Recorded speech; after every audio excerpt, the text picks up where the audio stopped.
A remnant. And Isaiah cries out concerning Israel. Though the number of the sons of Israel be as the sand of the sea, only a remnant of them will be saved. For the Lord will carry out his sentence upon the earth fully and without delay. And as Isaiah predicted, if the Lord of hosts had not left us offspring, we would have been like Sodom and become like Gomorrah. Romans chapter 9, verses 27 through to 29, the English Standard Version. When a person is pedantic about a matter, it can be very annoying. Such persons can be excessively concerned about a minor detail, repeating and using numerous examples to make the same point. The same could be said of the Apostle Paul, as he went to great lengths to show that God is a man of his word, and his mercy is his prerogative. Here, in the closing verses of Romans chapter 9, the Apostle Paul recalls using quotes from the prophet Isaiah in chapter 10 to verify a few points. He notes that God has kept his promise to Israel, that God never promised to eternally save everyone physically born in Israel, and God has called out a remnant from among his people Israel to be saved through faith in Jesus the Christ. This seems to suggest that there will be no universal salvation for the Jews, yet a remnant will be saved.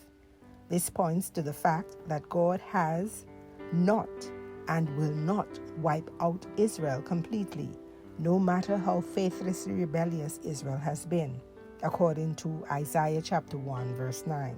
Certainly, it is not outside of the power and ability of God to annihilate a faithlessly rebellious nation, like was the fate of Sodom and Gomorrah in Genesis chapter 19, verses 24 and 25.